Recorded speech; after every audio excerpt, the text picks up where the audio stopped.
Good afternoon, fellow ruminators. Well, not ruminators. Welcome back to another session on my Caribbean and Latin American news channel. Thank you so much for joining.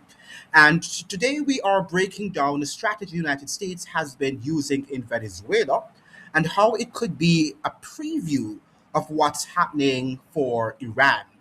From economic pressure to political maneuvering, the United States has a playbook, and understanding it now could give us a glimpse of the next global flashpoint.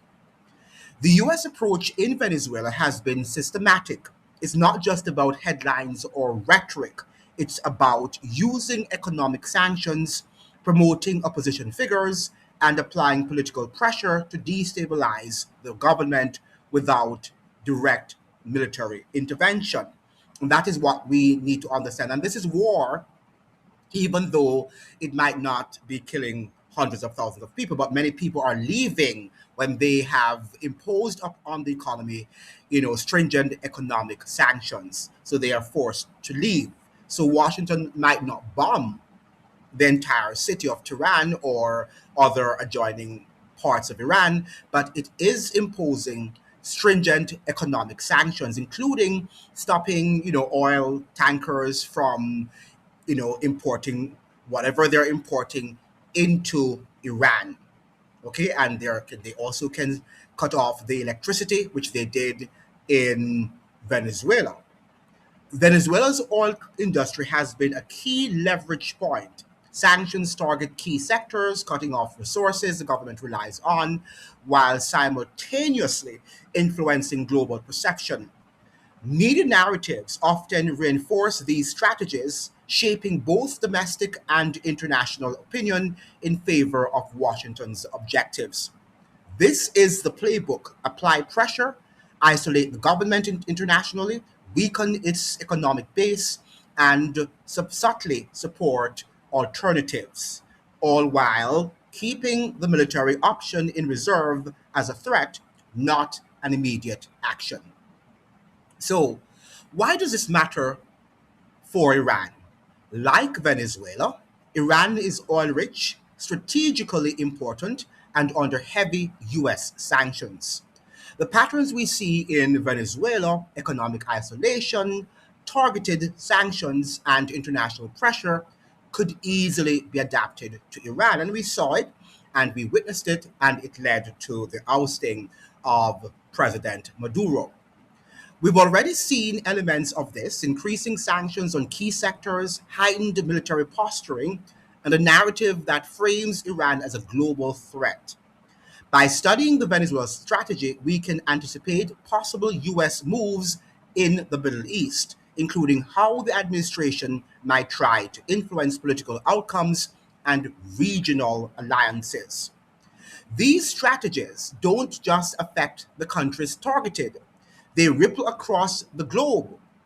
And by the way, there are some people who are talking about Iran being a part of not Brexit, but that not Brexit, but the what we have Brazil, sub BRICS being a part of BRICS. That's the word I was looking for, right? The acronym BRICS.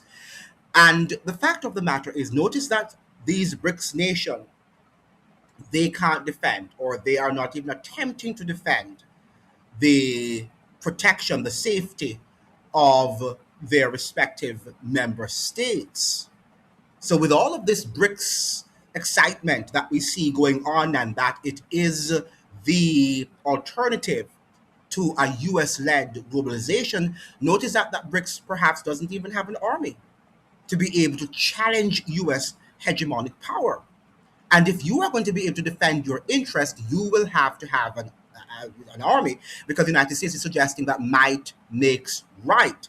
So it means that you have to use also might against such a powerful hegemon, global hegemon. So we need to look at that also. So those people are talking about BRICS and BRICS is going to change the world. We are seeing that that is not happening anytime soon. Okay. Now, even countries far from the epicenter, like those in the Caribbean, can feel the consequences of US strategies in Venezuela and Iran.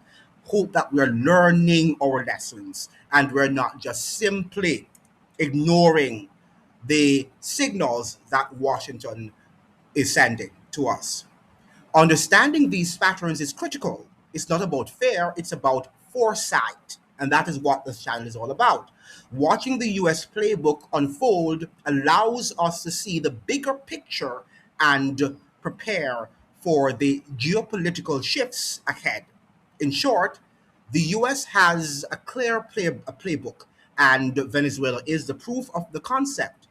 Iran could very well be next. By understanding these strategies, we can see beyond the headlines and understand the forces shaping global events. If you found this breakdown insightful, make sure to subscribe to Clan for more in depth geopolitical analysis. And comment below, do you think Iran will face the same kind of pressure as Venezuela? Let's discuss this very important topic. Thank you so much for dropping by and interacting with the video. Please make sure that you leave an intelligent comment below and let's keep the conversation ongoing. Thank you so much. Adios.